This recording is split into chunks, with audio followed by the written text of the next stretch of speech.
Welcome to NFL Week 9. It's 5 picks in 5 minutes. I'm your host, Gilles Gallant, joined by the man himself, Chris Raybon, with the Action Network. Now, Raybon, you went 1-2 last week. You're 14-10 on the year, but I was going to say I feel kind of partially responsible for those 2 losses because I'm a Cowboys fan, for example, and I thought this was going to be the week that they get right against the Niners. That didn't happen.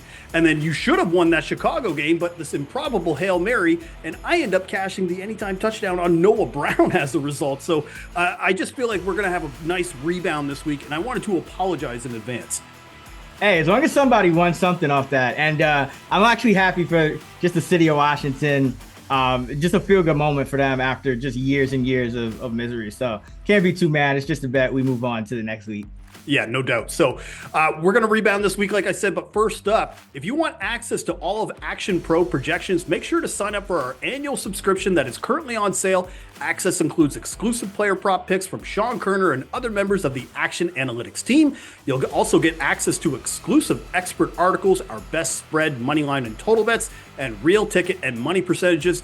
To sign up, visit actionnetwork.com/pro today and use code POWER20 at sign up. One more time, that's POWER20, POWER20 at sign up for $20 off. All right, Raybon, let's get right into it. What's your first bet for week 9? Let's go with the Seahawks plus 1.5 at home against the Rams. I just think this line is too much of an overreaction to the Seahawks getting blown out last week, the Rams getting their receivers back and beating a very good Vikings team. But you look at the Bills were -3 on the road in Seattle a week ago, and now the Rams are getting almost the same amount of love here. I just think it's too many points. The Seahawks, second straight home game for them. They're going to be a lot more focused. And historically, Sean McVay off a multi-game win streak, just 12-25 against the spread. So give me Seattle plus 1.5 here. All right, so you like the Seahawks to cover against the Rams in a divisional matchup. That's your first best bet. My pick is actually going to be doubling down on what you're saying. I'm actually taking Matt Stafford to throw an interception in that game because he has 4 straight games now with a pick, 5 interceptions this year. 4 of them, though, while facing pressure, only 1 when facing the blitz. I bring that up because the Seahawks, they rank top 7 in pressure rate, but they're bottom 10 in blitz rate. So they kind of check both of those boxes. They're starting to get guys back in their secondary. 3 interceptions forced over the last 2 games. They actually got Josh Allen to finally turn one over last week. So Matthew Stafford to throw an interception against that Seahawks defense is my first best bet of the week.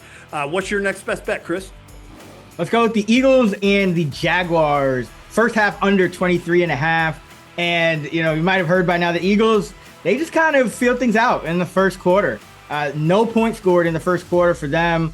Just 9.3 average for the first half, and then they're number 1 in scoring in the second half. So I think the Eagles kind of playing like that. They'll probably try to run the ball early as they always do, but the Jaguars, number 11 in run defense, dead last against the pass. So I think this matchup kind of plays into an under, especially early on in the game. And then the Jaguars just on offense are just beat up. Their interior line, their receiving core, of course, they will lose Christian Kirk for the year. So a lot of signs pointing toward the under, but the way these 2 teams have kind of played it out, especially the Eagles, first half, I think is the better pick. So first half under 23.5, Eagles Jags.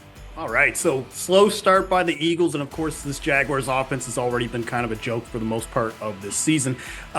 You mentioned a good point, though, about the Jaguars passing secondary. That actually leads to my next best bet because I love A.J. Brown to score an anytime touchdown in this game. And I said this in my anytime touchdown preview that I published at Action Network. You play man coverage against the Eagles, A.J. Brown is going to destroy you, man. Like a 5.2 yards per route run according to PFF, a 37% target share against man. It's got 2 touchdowns on man defense. And the Jags play man defense at a top 4 rate in the NFL, and they're last in defensive DVOA versus the pass. So this to me feels like a dream matchup from an anytime touchdown perspective, just as far as checking all those boxes. So A.J. Brown anytime touchdown is my next best bet. Chris, take us home. What is your final best bet of week 9? Well, Joe, I know you're a Cowboy fan, so you're going to like this. Cowboys +3 at the Atlanta Falcons. I'm just not sold on the consistency for this Atlanta offense. We know Dallas has been inconsistent. I mean, come on. But Atlanta, they've had 2 games against Tampa Bay. Kirk Cousins averaging nearly 400 yards with 8 touchdowns and 1 pick in those 2 games. Against everyone else, he's averaging 220 yards, 6 touchdowns, 6 picks overall. Hasn't even cracked 250. So I just think that this Atlanta offense, they played so many division games. Now you're going to play an opponent that you're not quite as familiar with. And Dallas, I think they can score here and keep up. That's one thing, with Dallas with Dak Prescott, no pressure. Dallas is going to be able to move the ball up and down the field. And Atlanta, a 2.2 sack rate, dead last, and they're bottom 3 in pressure as well. So this probably is going to be a shootout, and that's a game that I think Dallas could win. McCarthy, Dak have great against the spread splits on the road coming off of a loss, both well above 60%. So give me the Cowboys. Yeah, one of the highest totals of the week, too, around 51.5. So let's recap here. Chris is on Dallas +3 against the Falcons. He is on the first half under for Philadelphia and Jacksonville under 23.5. And he's also on the Seahawks +1.5 as home dogs against the Rams. And I am on A.J. Brown to score an anytime touchdown and Matt Stafford to throw an interception. So Raybon, that's all for us. 3 picks from you, 2 picks from me. I just want to remind everybody, make sure to like and subscribe to our Action Network YouTube channel. You can tell us in the comments what's your favorite bet for week 9. And I want to thank you again for watching 5 picks in 5 minutes. That's Chris Raybon. I'm Gilles Gallant. Bon chance.